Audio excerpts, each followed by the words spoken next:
강의사는 증시 각도기. 안녕하세요. 증시 각도기 TV 시청자 여러분, 투자자 여러분 반갑습니다. 12월 7일 동이 트는 아침에 여러분 만나 뵙게 된 각도기 각산줄입니다. 벌써 이제 주변이 이렇게 쫙 서리가 끼었는데 혹시 보이시나요? 그리고 저쪽에는 얼음도 얼었어요. 본격적인 겨울이 왔습니다. 저희 동네는 말이죠. 네, 아주 춥습니다. 옷도 조금 갈아입고 나왔어요. 너무 추워가지고. 오늘 미국 시장은 상당히 좋은 양태를 보여주었습니다. 그러나 지수 간에는 흐름이 조금 달랐고요. 또다시 대형주들이 시장을 이끄는 장이었습니다. 그리고 가장 최근에 눈에 띄는 테슬라가 드디어 400달러에 육박할 정도로 주가가 큰 폭으로 상승하면서 마무리되면서 나스닥과 S&P 상승을 이끄는 역할을, 기관차 역할을 하였습니다. 오늘 S&P는 0.25%, 15.16포인트 상승하면서 6,090을 찍으며 이제 6,100에 다가서고 있습니다. 강세론자들이 내년도에 6,500을 얘기했는데요. 이 추세면 6,500은 내년도 뭐 후반까지 기다릴 것도 없는 거 아닌가 할 정도로 굉장히 강한 모습을 보여주고 있고요. 나스닥은 0.78% 훨씬 큰 폭으로 상승했습니다. 기술주들 중에서는 뭐 엔비디아는 오늘 한번 쉬어가는 흐름을 보여주었습니다만 브로드컴이 무려 5%대의 큰 폭의 상승을 하면서 또 나스닥 상승의 견인차 역할을 하였습니다. 19,855로 이제 곧 2만을 돌파할 것으로 보이는 그런 상황입니다. 러셀 2000은 0.33% 올라가면서 2,404포인트를 기록했고요. 다우존스 지수만 시초가 이래로 쭉 떨어지면서 0.28% 하락한 44,642포인트로 장을 마감하였습니다. 자, 너무너무 좋죠. 이렇게 너무너무 좋은 것 중에 하나는 고용이 나왔는데 고용이 상당히 괜찮게 나왔어요. 근데 전월 고용은 뭐 꽤나 떨어져서 나왔고요. 그래서 이번 달 고용도 얼마나 좋을지 사실 좀 지나봐야 되겠습니다. 얼마나 믿을 수 있을지. 자, 그럼에도 불구하고 경기가 나쁘지 않았고 실업률은 올라갔습니다. 4.1에서 4.2로 올라갔는데 이 정도면 받아들일 만하고 실업률은 올라갔으니 금리는 내리지 않겠는가 이런 생각을 하게 됩니다. 그래서 금리 쪽에서는 단기물 금리가 많이 금리가 내려갔습니다. 10년물이나 30년물보다는 뭐 1년물, 2년물, 5년물 이런 쪽 단기물에서 금리가 많이 내려가면서 그럼 어떻게 되겠어요? 12월 18일 날 다가오는 FOMC 회의에서 당연히 금리를 내릴 것이다 라는 생각이 많아지죠. 그래서 이제는 약 한 80%가 넘는, 이제 90%에 육박하는 12월 금리 인하 가능성이 점쳐지고 있는 상황이 되겠습니다. 그래서 골디락스라고 표현해도 전혀 이상이 없는 그런 흐름들을 보여주었는데요. 자, 그러나 여기서 그래서 오늘장 한마디. 고용시장 하락 시작, 금리 인하 가능성 상승, 변동성 지수 안정화라고 오늘장 한마디 만들어 봤습니다. 변동성 지수 안정화. 너무 좋아 보여요. 제가 계속 오늘 아침 처음 미국 시장의 정리를 매우 좋고 앞으로도 계속 갈 것 같고 지수가 계속 상승할 것 같다. 네, 사람들의 심리는 이렇게 돌아가게 지금 만들고 있는 시장 분위기입니다. 자, 그러나 드디어 정말 오랜만에 VIX 지표가 12대로 떨어지는 양상을 보여줬습니다. 이거 정말 오랜만에 나타나는 현상이고요. VIX 지표 12대까지 떨어지면서 지수가 계속 상승하면 경계감을 올리자라는 말씀을 드렸었어요. 그렇죠? 왜냐하면 그건 너무 좋은 상황이고 사람들은 모든 것을 긍정적으로 보고 있을 그런 상황이다라고 말씀드렸는데, 자, 이 부분에는 트럼프의 역할이 굉장히 크다고 생각을 합니다. 트럼프 되고 나서 계속 점검해드렸던 것 중에 하나가 매월 상반기에 나오는 미시건 소비자 관련 지표들인데요. 미시건의 소비자 관련 지표들이 굉장히 좋게 나왔어요. 인플레 기대치는 오히려 인플레이션 1년 예상치는 2.8에서 2.9%로 올라갔습니다. 그럼에도 불구하고 그 소비자 심리 지수가 평가 지수가 63.9에서 77.7로 정말 대폭적으로 상승했어요. 다른 지표들은 좀 쉬었습니다. 소비자 심리는 76.9에서 71.6으로 좀 떨어지는 그런 양상을 보여줬습니다만 이 평가 지수는 엄청나게 큰 폭으로 올라서 이거 확실히 트럼프에 대한 기대가 미국 시장에 정말 이렇게 쫙 퍼져 있구나 이런 생각을 많이 하게 됩니다. 자, 반면에 미국은 모든 게 골디락스인데 그 주변 국가는 좀 어렵습니다. 특별히 캐나다와 멕시코에 대해서 관세에 관련된 이야기를 많이 했었는데요. 그래서 그런 걸까요?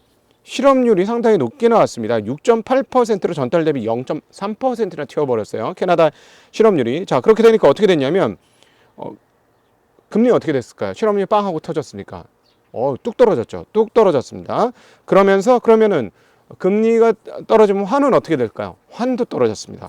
그래서 캐나다 환이 뚝 떨어지는 바람에 그러면 달러는 어떻게 됐을까요? 네, 달러는 올라 버렸습니다. 왜냐하면 캐나다 달러가 그냥 미국 달러에 영향을 미치는 게 9%가 조금 넘기 때문에 이런 결과치가 나왔는데요. 달러가 올랐으니까 한국 원화는 어떻게 됐을까요? 네, 약세 떨어졌습니다. 환율은 올랐죠. 통화 가치가 약세가 됐는데 조금 심각합니다. 이런 상황인데요. 자, 원화는 어제는 1415원이었는데 오늘은 1425원입니다. 자, 그런데 제가 왜 이러냐면 이거 제가 보기엔 분명히 한국은행 개입할 거거든요, 지금. 너무 금리가 안 오르도록 안정할 수 있도록 찍어 누를 거거든요. 주식시장 안정화하기 위해서 국민연금이 동원이 되어서 국민연금으로 주식을 사듯이 지금 한국은행이 통화가 너무 크게 약세가 나타나지 않도록 제어하기 위해서 막 개입을 하고 있을 건데 1425원이란 얘기예요. 자, 느낌 뭐, 야, 달러 강세니까 그러지 않아? 라고 하실 수 있는데, 유로 원은 1,500원 돌파했습니다. 1,506원. 그리고 N1도 950원입니다. 이제 100엔당. 네, 950원. 얼마 전까지 900원이었어요. 그쵸? 50원이나 가까이 최근에 튀었습니다. 최근에 튄 것만 한 30원 정도 됩니다. 그러니까 원화가 확실히 주변 통화와 종합해 보면 상당히 큰 폭 약세다. 이거는 아무래도 지금 계엄령 전국에 대한 것을 반영하고 있는 상황이다. 근데 그냥 이렇게 말씀드리는 거는 네, 방어를 하고 있음에도 이 정도니까 약세라고 볼 수 있는 상황이다. 라는 것이죠. 이 계엄령 얘기를 이제 방송에서 하다 보니까, 저희, 몰랐는데, 옆에서 이제 말씀을 해주셨는데요. 구독자가 뚝 떨어졌더라고요. 이 계엄령 관련해서 되게 민감하구나, 사람들이.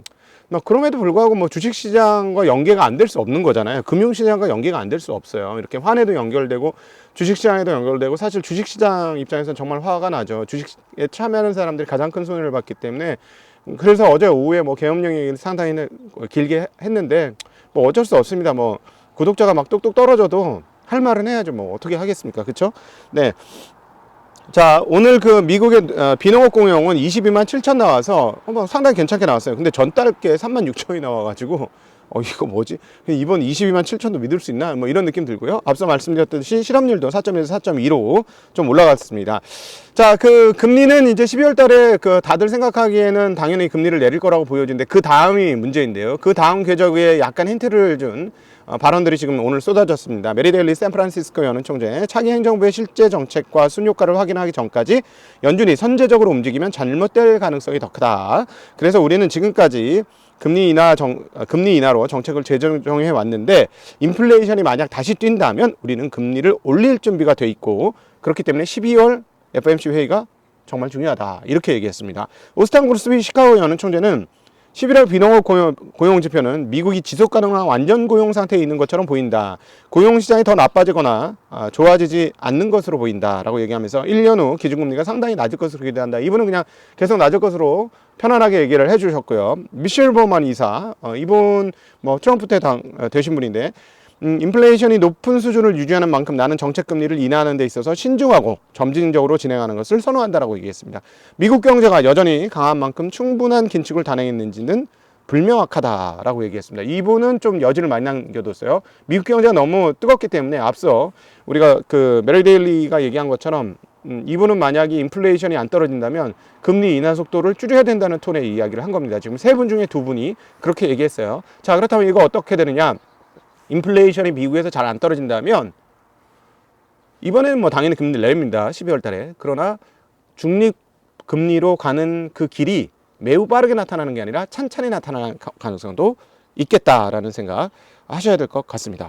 자, 오늘 기술주들 상승을 많이 했고 그 다음에 한국 분들이 많이 갖고 있는 주식들이 큰 폭으로 상승했기 때문에 미국 시장 편안합니다. 그러나 VIX 지표가 드디어 10위까지 떨어졌습니다. 이 부분 계속해서 그동안에 얘기해 왔습니다.